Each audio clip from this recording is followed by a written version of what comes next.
Crude oil വില വർദ്ധിച്ചതിന്റെ പശ്ചാത്തലത്തിൽ അപ്രഖ്യാപിത ഇന്ധന വിതരണ നിയന്ത്രണവുമായി ഹിന്ദുസ്ഥാൻ പെട്രോളിയം കോർപ്പറേഷൻ. കോഴിക്കോടുള്ള ഹിന്ദുസ്ഥാൻ പെട്രോളിയം ഡീലർമാരാണ് പ്രതിസന്ധി നേരിടുന്നതെന്ന് പെട്രോളിയം ഡീലേഴ്സ് അസോസിയേഷന്റെ ജില്ലാ കമ്മിറ്റി പറയുന്നു. പണം നേരത്തെ അടച്ചിട്ടും ഇന്ധനം ലഭിക്കാതെയായതോടെ പല HP പമ്പുകളും അടച്ചിടേണ്ടി വരുന്നുണ്ട്. സംഭവത്തിൽ ജില്ലാ കളക്ടർക്ക് അപേക്ഷ നൽകിയിരിക്കുകയാണ് സംഘടന. പശ്ചിമേഷ്യൻ യുദ്ധത്തിന്റെ പശ്ചാത്തലത്തിൽ ക്രൂഡ് ഓയിൽ വില വർദ്ധിച്ചതോടെ എണ്ണ കമ്പനികൾ നഷ്ടം നേരിടുകയാണ്. ഇതിനിടെയാണ് ഇന്ധനവില ഉയരുമെന്ന വിവരത്തിന്റെ അടിസ്ഥാനത്തിൽ ഹിന്ദുസ്ഥാൻ പെട്രോളിയം കോർപ്പറേഷൻ അപ്രഖ്യാപിത നിയന്ത്രണം കൊണ്ടുവന്നത്. കോഴിക്കോട് എലത്തൂരിലെ HP ഡിപ്പോയിൽ നിന്നും ഇന്ധനം ഡീലർമാർക്ക് സമയത്തിന് എത്തിച്ചു നൽകുന്നില്ല എന്നാണ് പരാതി.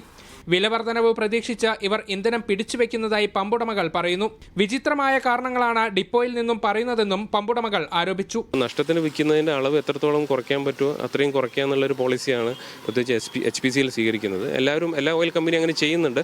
പക്ഷേ എന്നാൽ കൂടെ പമ്പുകൾ ഡ്രൈ ഔട്ട് ആവരുത്, മാർക്കറ്റിൽ ഫ്യൂവൽ ഇല്ലാതിരിക്കരുത് എന്നുള്ളൊരു പോളിസി അവർ സ്വീകരിക്കുന്നുണ്ട്. പക്ഷേ HPCL എലത്തൂർ ഡിപ്പോന്ന് ഡീലർമാർക്ക് ആവശ്യത്തിന് ഇന്ധനം ലഭിക്കുന്നില്ല. അതിന് അവർ പറയുന്ന കാരണങ്ങൾ വളരെ വിചിത്രമാണ്.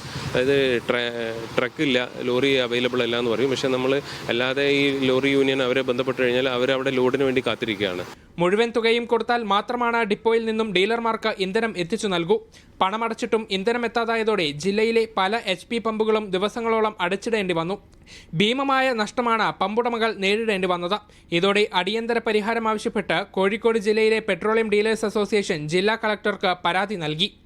അതേസമയം ക്രൂഡ് ഓയിൽ വില വർദ്ധിച്ചതോടെ മറ്റ് ഇന്ധന കമ്പനികളും സ്റ്റോക്ക് എത്തിച്ചു നൽകുന്നതിന് കടുത്ത നിബന്ധനകൾ തുടങ്ങിയതായും പമ്പുടമകൾ പറയുന്നു.